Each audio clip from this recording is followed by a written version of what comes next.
Hey guys, welcome to Wrestling Days and welcome to today's unseen video. This is where we round up all the talking points from social media, and we've got quite a few. Normally on a Wednesday, Thursday, it's the quieter days, but actually there's quite a bit of news out there. And we're going to start with this. This is the Wyatt Sicks folder, and here we've got some fan footage of Uncle Howdy emerging from underneath the ring. Someone just went under the ring as well. I don't know what that situation was. I didn't even notice that. Howdy comes from under the ring and someone ends up going under the ring. I did wonder where he had come from. He didn't seem to come out with the rest of the Wyatt Sicks. Yeah, who's that? What's this situation? Who is that? That looks like, well, it can't be one of the Wyatt Sicks. They went fighting off in that direction. So, would that be R-Truth? Is that R-Truth that's just gone under the ring? Because we know he was getting beaten up by Final Testament. I think it is, isn't it? I think that... Why did he go under the ring? I literally have only just noticed this. So, there we go. That is from the second row. That's the kind of view you get if you're on the second row. We did hear from the Wyatt Sicks today. 10 hours ago, they tweeted this image out. It's an image we've seen before from the QR codes. Kelly, the wise lady, said, I must be psychic. I asked for this image just last week, and it's true.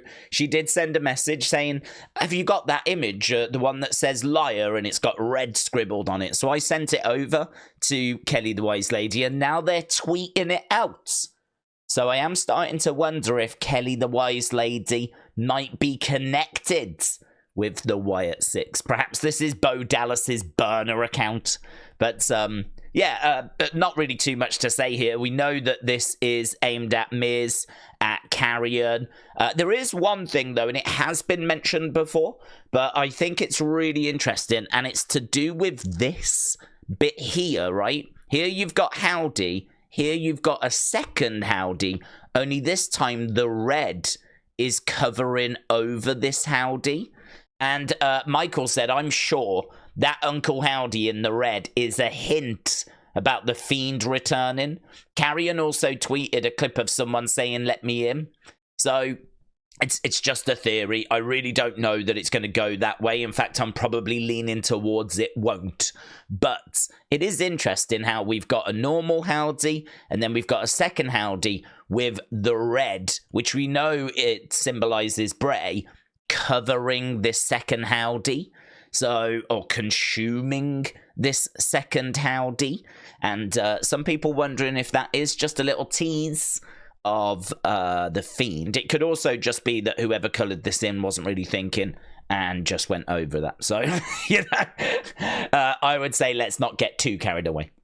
Hey, look at this. Lady Fiends absolutely everywhere now. Love it. Love it. Look, here's Blair. She said, I heard you had never seen a lady fiend before. I hadn't. I had not. I was a lady fiend virgin. But check this out, right? Shout out to her. She did indeed eat yesterday's video. But here's my costume from last year. This is awesome. This is really great as well. Look at that. Brilliant. Brilliant job. And I especially love, I mean, I hope that's not an actual wound. I mean, if this is like performance art where you're actually going to, cut your face open so that you can really feel like the character, I'm not sure I want to be praising that, but I think this is more likely makeup, and it is a brilliant job. So, yes, you ate as well, my friends. It seems like all the lady fiends that we have around are doing some eating at the moment. So, excellent work. Brilliant. Really, really good. And that's not where the cosplays end, because check this out. AWE Hallows says, Happy Halloween, introducing the ultimate Fiend. I've been making my son a custom Halloween mask every year. It's like a tradition, right? This one is based on the Fiend we never quite got. So this is the Fiend that's obviously in the video game now, right? So look at this. Happy Halloween. Look at that. Really good. Look at the head tilt and everything. Look at that. Brilliant. I tell you what, like, not only is the costume great, but look at the mannerisms. Look at the mannerisms with the head tilt, the kind of, the sideways walking. Just brilliant. Really, really good. You ate as well. Everyone's eating at the moment, so there we go. Fantastic. Right, let's go WWE, shall we? I suppose we can work our way down. Carl, shout out to you. So, Wrestlemania reporting, and I heard a clip from Brian Alvarez where he said that apparently Iyo and Kairi didn't have a problem with that Carlito line. They saw it as him playing the idiot, and that was that, right? So that was it. The Chinese line, I gotta learn Chinese. They didn't have a problem with it, apparently. I still think there's been a bit of bother over it. But it is what it is, you know? I think it's unfortunate. There's definitely people on social media that were offended by it. But then equally, you could say there's people on social media that get offended by pretty much everything these days. But when it comes to people's identity, I get it. I think you do have to be very, very careful with all of that. So I get it. As I said, for the past two Unseens, I see both sides of the picture on this one. So good that they were not ones that took offense. So that's it for me. We move on. Right, WWE Ethan, shout out to you, tagging me in this. So this is John Cena, Fade posting this. Cena wanting you to get your tickets for WrestleMania because last time is now. Here he is. Let's go to work for my final match in a WrestleMania experience, the grandest stage of them all. WrestleMania 41, Allegiant Stadium, Las Vegas, Nevada. Tickets will go on sale this Friday, and you better get those combo tickets for Saturday, April 19th and Sunday, April 20th. I will have my final WrestleMania match at this event, and we've all heard the rumors. We've all questioned who's going to show up. You'll never be able to see if you don't get the combo ticket. So act now, because... So there we go. Basically, it's an advert for the tickets, but it is true, isn't it? We are on the verge of a historic year. 2025 is absolutely going in the history books because the move to Netflix is massive and game-changing. We know as well that The Rock will be back around, but also it's going to be John Cena's final year as a competitor in WWE. It's so exciting to know that next year is a year that will be spoken about, you know? Hopefully in a good sense, not like 2020, which is not reflected on very fondly, right? But hopefully next year, 2025, we can look back on that as being something truly special. Right, this is really interesting. This is 3 minutes. We're not going to listen to all of it, but it is Xavier just getting a few things off his chest.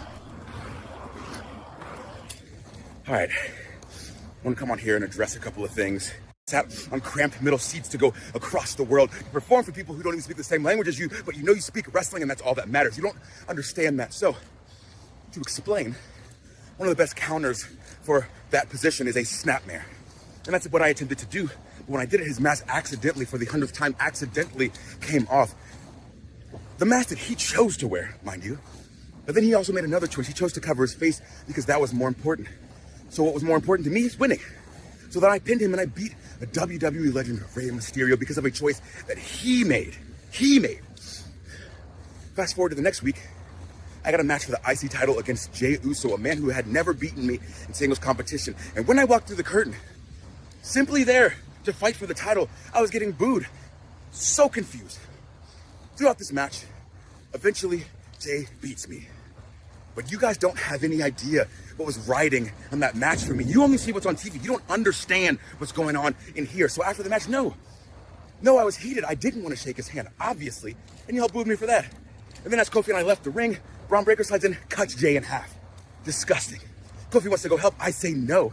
He goes down there anyway. What happens? Breakker cuts him in half too. So obviously, that's my guy. I go to help Kofi. What happens? I then get cut in half as well. When I said I didn't want to do it in the first place. And then we're going to fast forward to what? Last Monday. Tag team match in a tag team tournament to become number one contender by R-Truth, who's pissed at him, rightfully so. He comes out to fight Miz, not to help us win this match. But in doing so, we end up winning the match because of this distraction. We celebrate with Truth, then we leave the ring because we know that there's 6 ops out there. It doesn't make any sense to stay. Truth, who clearly had no plan in the first place, stayed, and as he's getting trounced, Kofi says, let's go help him. Just like we did with Jay. And what happened after that? We got cut in half by Breakker. There's 6 Final Testament members in there. We want to go help Truth, who had no plan to begin with. Why? So we can then get stomped out, possibly not be medically cleared, because last time something happened, Karrion Kross put Kofi out for what, like 6 weeks? I mean, he is making a good point, isn't he? The point he's making, this is something we're seeing with the heels more this year, in that they are being given something to really work with, you know? They're not just turning heel and then not explaining themselves. We're seeing a lot more from their point of view, like we saw with Drew McIntyre, for example. So, I honestly, I was not going to watch that video as much as I did, but I found myself getting quite engrossed in it. I think that's a really interesting video that Xavier Woods has put out today. Right, this is the WrestleMania poster, or the first one that we're seeing. Lots of talk around Roman getting the Ula Fala around his neck. Listen, I put this out. Nice poster, right? It's not the greatest thing I've ever seen, but fine, looks good. Like, if that was the poster for WrestleMania, like, if that's what was going to be on the DVD cover and everything, fine. It's nice. It's fine. But I said also, no, I don't think this is spoiling anything in regards to Roman.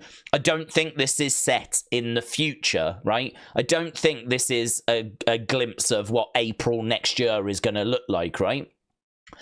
The images are likely recent renders. This is implying how Roman views himself. He is the OTC.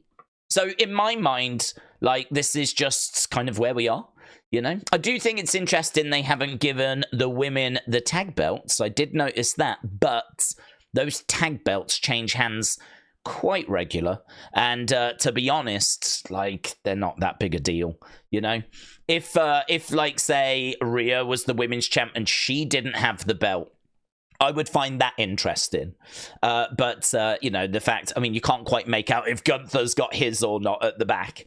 But yeah, I'm kind of looking at that thinking, yeah, it doesn't really matter.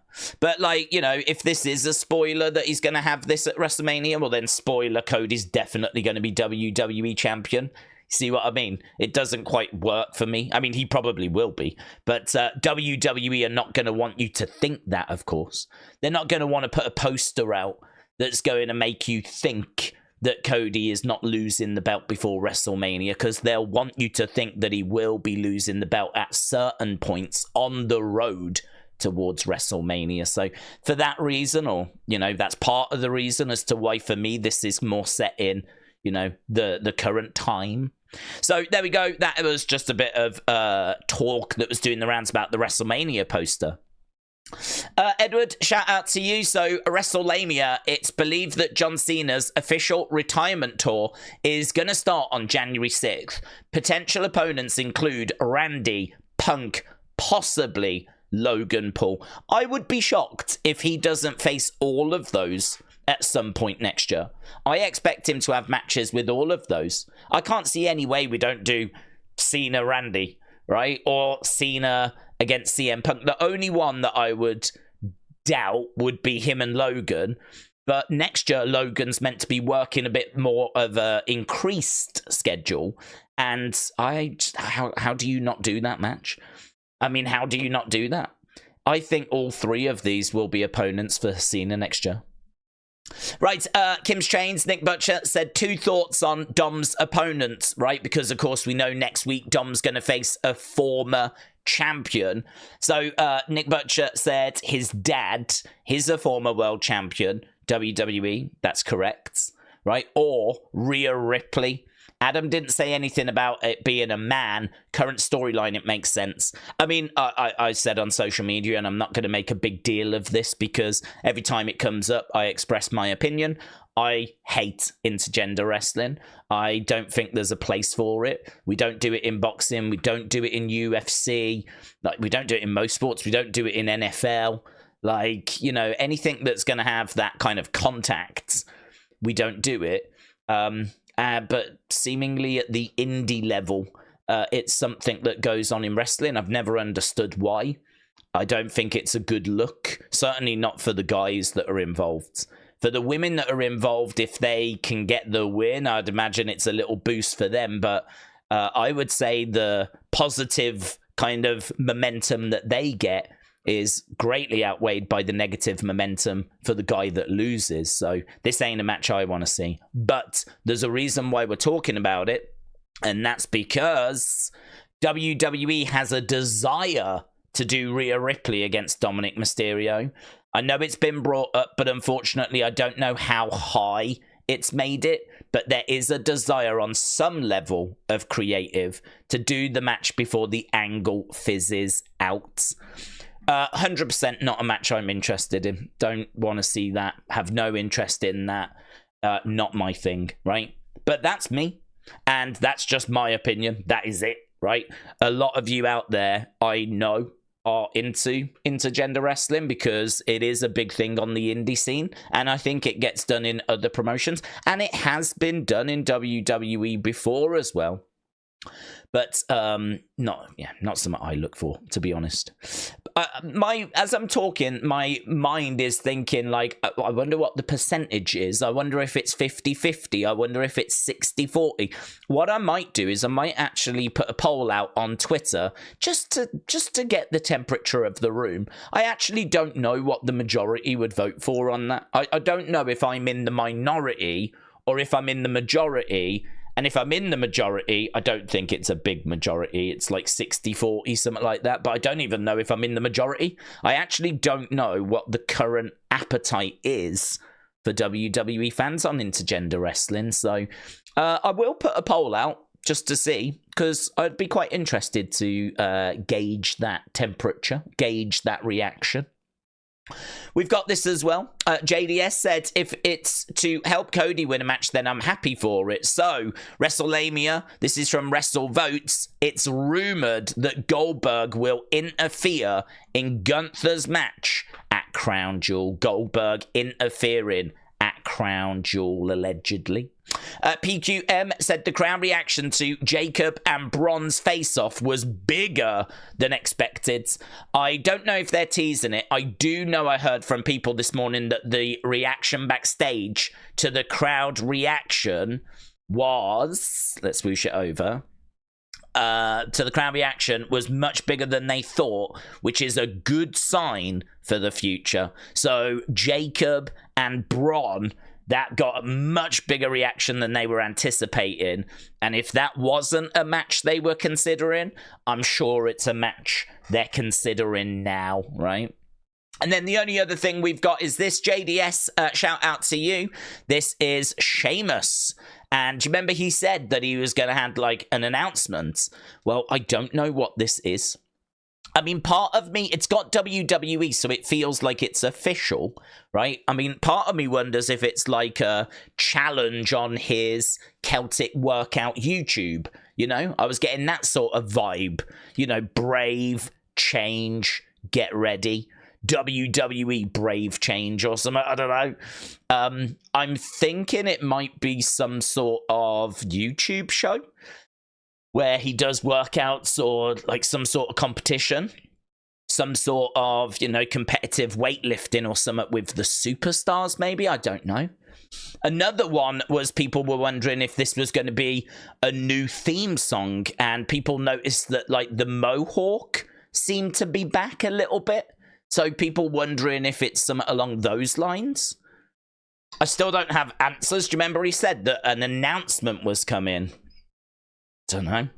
I don't know what this is. So still need to keep our eyes peeled. So that was WWE. So we've done the Wyatts. We've done WWE. Let's go, a little bit in NXT.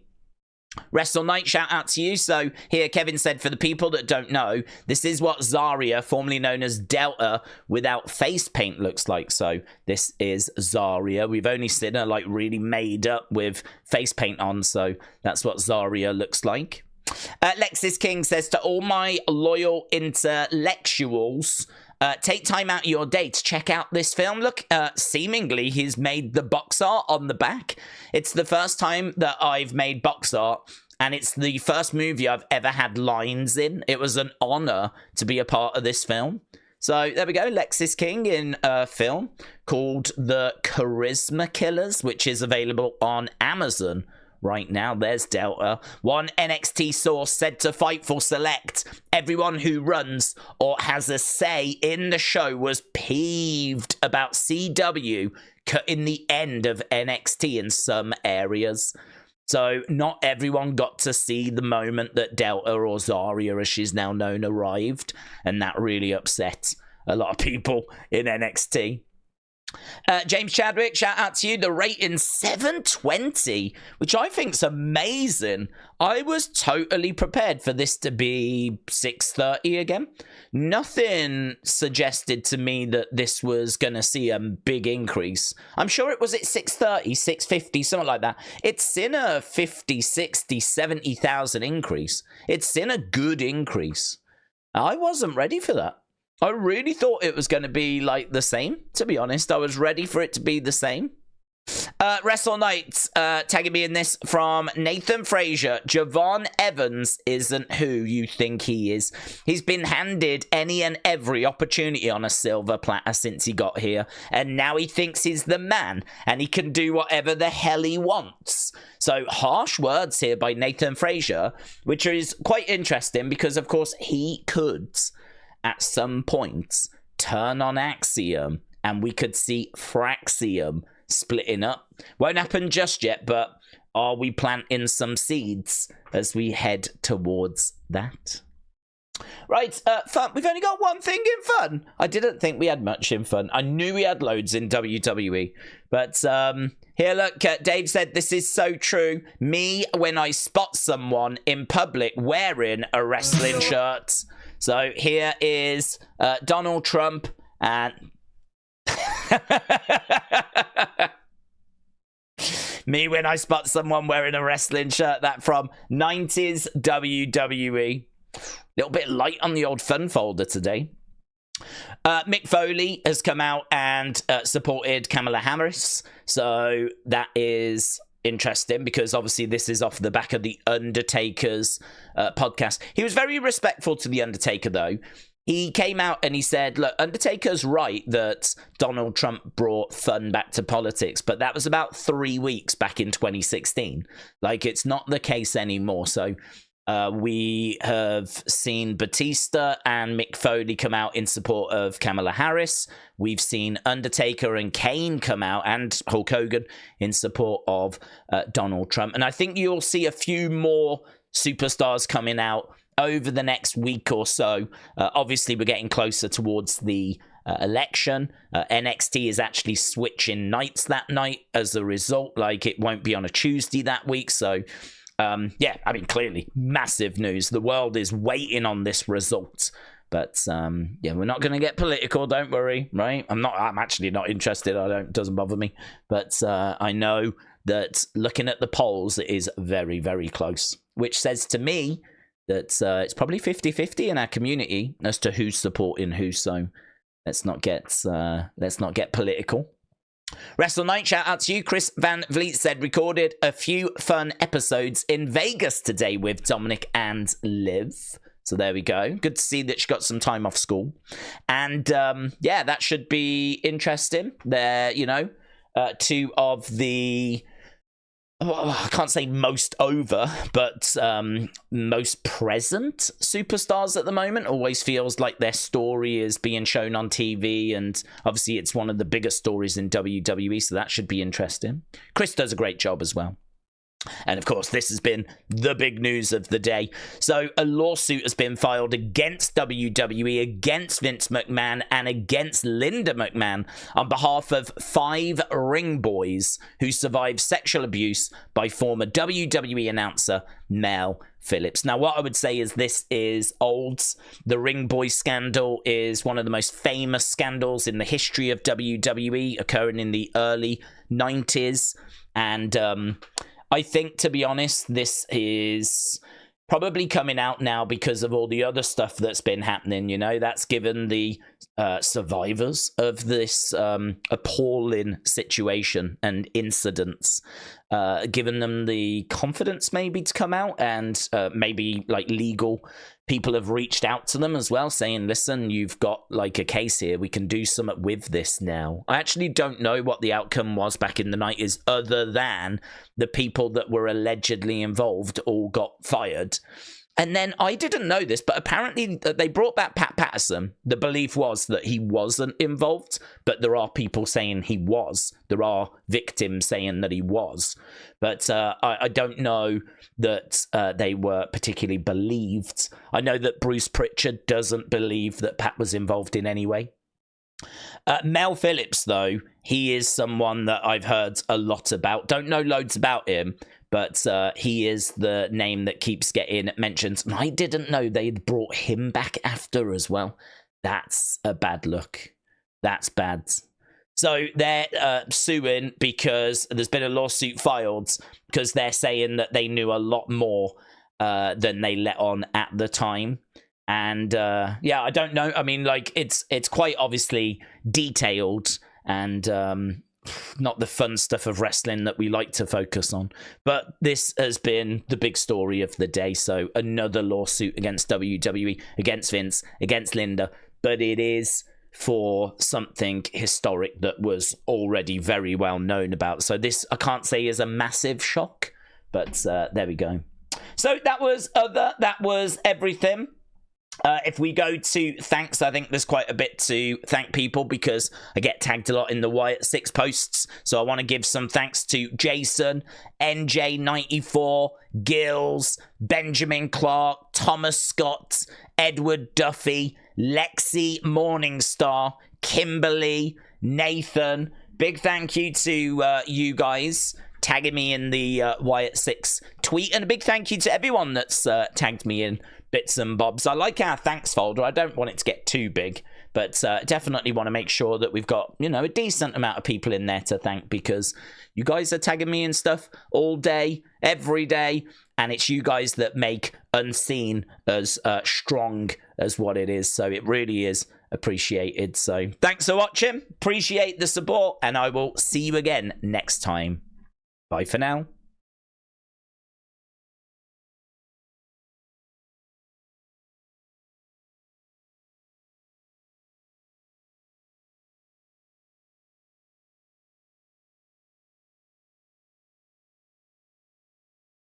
Cucumber.